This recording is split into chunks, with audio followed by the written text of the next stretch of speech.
Have you ever wondered why the moment you stop chasing them, they start to notice you again?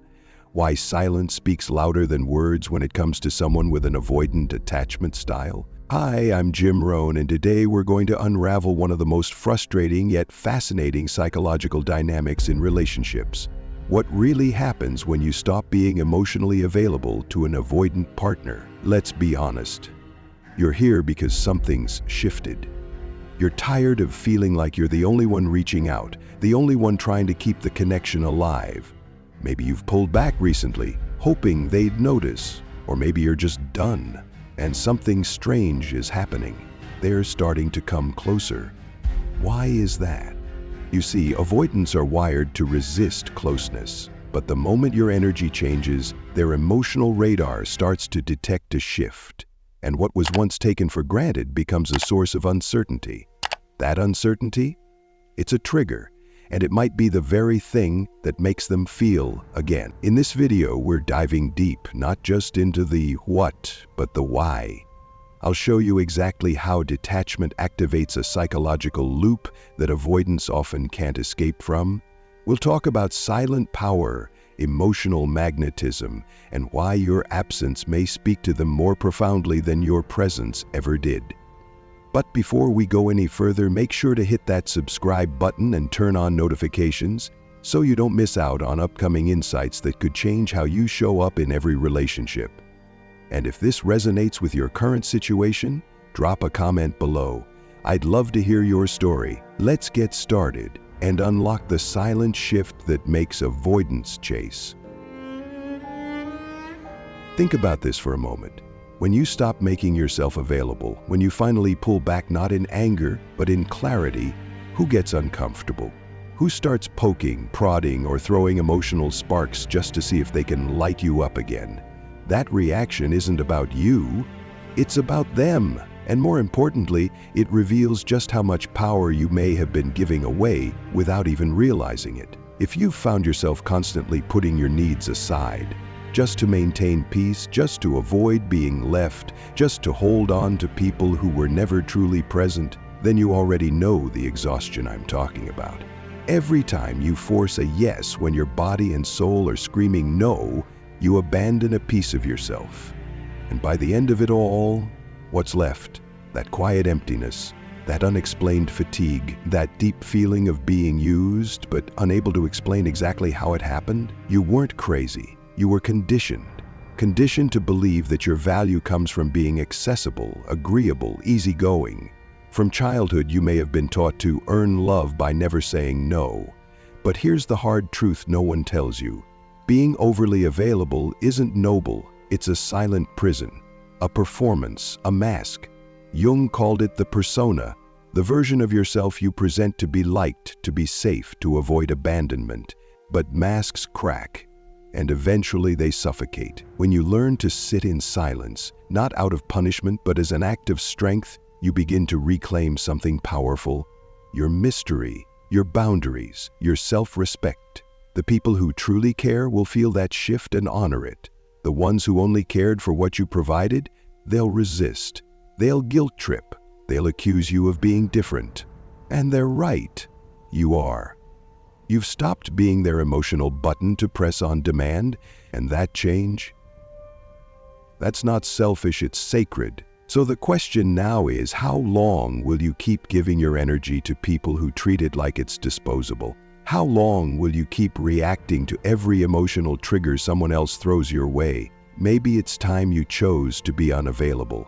Not out of spite, but out of self-worth. Because once you do, everything changes, and the ones who truly see you, they'll step up. Not because you begged, but because your silence made them listen for the first time. So let's pause for a moment and really ask, who truly deserves your time? Your emotional presence? Your attention? Your availability? Your energy? And maybe more importantly, who actually deserves your absence? Before you can answer that, we have to unpack something deeper. Why is it that you're always so quick to respond, to explain, to please, even when every fiber of you knows you shouldn't have to? What is it that drives this automatic reflex to engage, even when silence would serve you more. The answer? Every impulsive reaction drains you. Every unnecessary explanation you give, every time you justify yourself to someone who doesn't actually care to understand, every attempt to win approval or smooth over a conflict that shouldn't even be yours to manage, it all costs energy. And the more energy you give to what doesn't nourish you, the less you have for the life you're trying to build. Jung warned us, what you resist persists. The more you react, the more you entangle yourself in the very thing you wish to escape. That's why you feel stuck, not because you're weak, but because your power is leaking. You see, people who are emotionally depleted aren't broken, they're just misled. No one taught them how to protect their energy. No one taught them that boundaries aren't selfish, they're sacred. And when you live in emotional exhaustion, you become easier to manipulate. Opportunists sense that. They see that you're on edge, that you haven't yet learned how to contain your energy, and they take advantage of it. Because real strength doesn't come from reacting, it comes from choosing not to. From knowing yourself so well that you can feel a trigger, recognize the urge to respond, and still choose peace. How many sleepless nights have you endured replaying that one unresolved conversation in your head over and over again, as if finding the perfect response could finally bring you peace? How many hours have you burned trying to make sense of why someone mistreated you, why they pulled away, or why they made you feel invisible? This isn't reflection, it's an energy drain. You're giving your soul away to people who have already left the room. You're breathing life into ghosts that were meant to fade. And all the while, you're feeding toxic dynamics simply because you feel the need to respond, to understand, to fix. Spiritual energy, as Jung often implied, isn't abstract. It's real. It's your inner field, your force, your very presence. When it's well protected, you don't need to shout to be seen. You don't need to explain yourself to be respected. Your silence speaks for you.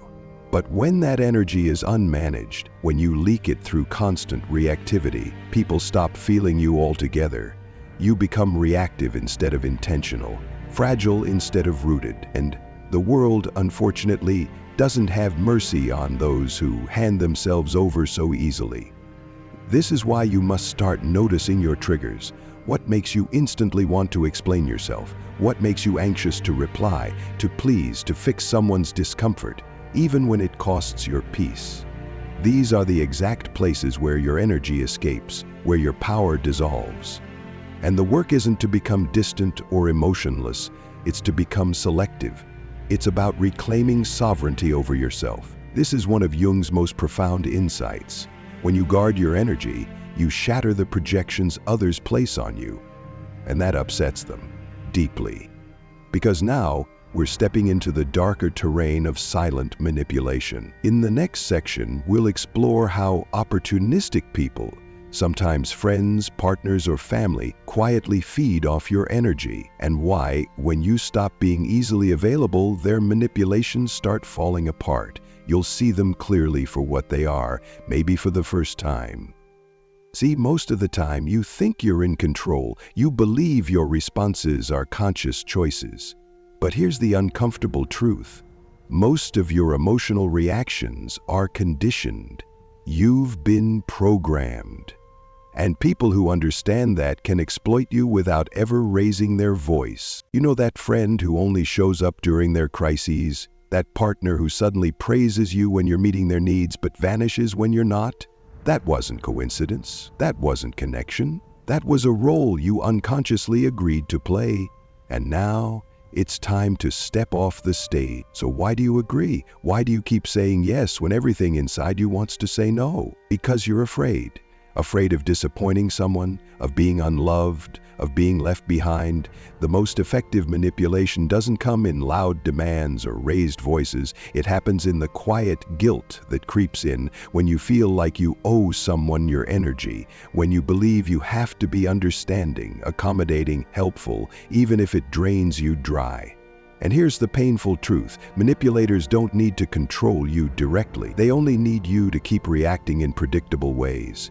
Keep showing up, keep explaining, Keep playing the role you never signed up for. But when you stop reacting, when you start saying no, when you respond with silence, when you withdraw instead of defending yourself, that entire system crumbles. The projection they placed on you begins to fall apart, and suddenly, you're not so easy to define. You're no longer the emotional cushion, the quick fix mirror for someone else's insecurities. And that terrifies them, because now they're forced to face themselves, and not everyone is ready for that. Your refusal to be emotionally available at all times? It's not cruelty, it's a mirror. It exposes the noise within others they've been trying to avoid. And often, their reaction isn't clarity, it's chaos. The emotional attacks, the guilt trips, the accusations, it's not because you're wrong, it's because you've stopped playing a part in their script. But are you ready? Are you prepared to sit in the discomfort of being misunderstood, rejected, or even attacked for finally protecting your own peace? Because from that silence, a new power begins to rise. When you stop reacting, something remarkable begins. You start observing, and in that quiet space, you begin to notice patterns that were once invisible. Emotional loops, subtle manipulations, the same draining cycles repeating again and again, disguised as connection. Silence becomes your lens. And clarity? It becomes dangerous to those who relied on your confusion to control the narrative. Have you ever noticed how some people panic when you don't respond? When you don't explain, when you simply disappear? It's not always because they miss you. It's because your silence takes away the story they've been trying to write about you. As long as you keep talking, they stay in the game. But when you go quiet, the rules shift, and suddenly they're no longer in control. True silence isn't just the absence of noise, it's the mastery of your emotional energy. It's the conscious refusal to be pulled into chaos. It's the decision to stop investing in battles that drain your soul. But make no mistake, silence has a cost. It distances you from those who only valued your role, not your essence. It confuses those who were only ever comfortable with your predictability. It makes you seem cold or distant to people who only ever loved your compliance. Yet, this discomfort speaks volumes about them. Your silence isn't an absence, it's a boundary, it's sovereignty. It's the language of someone who no longer needs to explain their worth. And in this space where no one is demanding anything of you, you begin to heal. You begin to return to yourself. That's where we're headed next. It's not enough to simply turn down the volume of the outside world. What really matters is learning how to use your energy intentionally, to choose where it flows, where it stays, and most importantly, where it should never be wasted again. This is the art of becoming selective with your soul. If you're currently on the journey of reclaiming your energy and building boundaries, you'll find powerful support in my book, Beyond the Shadow. It breaks down Jung's most vital insights and offers real tools to protect your energy, create space for your true self, and let go of patterns that no longer serve you. The link is in the pinned comment. But let's be honest, knowing this in theory means nothing if in practice you still say yes when you mean no. If you still reply to texts that drain you, if you keep participating in conversations that feel hollow. Awareness without action is just another form of denial. Real change starts with one firm decision to become more discerning, and that takes emotional discipline. Being consciously unavailable isn't about being cold or arrogant, it's about not letting your energy be a free-for-all. It's about protecting your peace like it's sacred, because it is. And this begins in the smallest of actions, not replying right away, taking a breath before reacting, stepping out of an argument before it becomes chaos, turning off your phone without guilt, saying, "Not today," saying, "I don't care," saying, "I'm not engaging." But here's what matters most. You don't owe anyone an explanation for your absence. Your silence is not a crime. You don't exist to be emotionally convenient for others. The moment you stop explaining yourself, people lose the ability to trap you in the role they once depended on. And that's when your real freedom begins. You've spent much of your life being conditioned to come second, so it's no surprise that change feels uncomfortable not only for you but for everyone who benefited from the more agreeable version of you. But the conscious choice to no longer be so available, that's where self-respect begins. When you say no to the world, you're saying yes to yourself. When you walk away from toxic dynamics, you're making a powerful statement. Your peace is worth more than any attachment built on false closeness. And when you stop explaining yourself, something shifts. Even if few understand it, you begin to earn a new kind of respect. Not everyone will be ready for that version of you because your emotional absence exposes what they never wanted to face. It shows how much they depended on your emotional chaos to feel in control of theirs. This is when the rupture begins, and yes, it brings discomfort. You'll feel loss, loneliness, and the sting of distance. But look closely, you're not losing anything real, you're releasing yourself. What comes after distance? What grows in the silence? That's what we're going to explore next. The quiet rebirth that only comes when you're brave enough to be misunderstood, to be alone, and to become whole without needing anyone else to validate it. At first, there's silence, a painful one that echoes with doubt. But soon that silence becomes soft, calming, healing. It becomes solitude. Not emptiness, but full presence. The solitude of someone who no longer abandons themselves to keep others close. And from that stillness, clarity rises, peace returns. A deeper strength begins to move through you. You're not disappearing from the world, you're returning to yourself. And that is the beginning of everything. So here we are. After all the silence, all the solitude, and all the soul work, you begin to realize something profound. You were never broken. You were simply overwhelmed.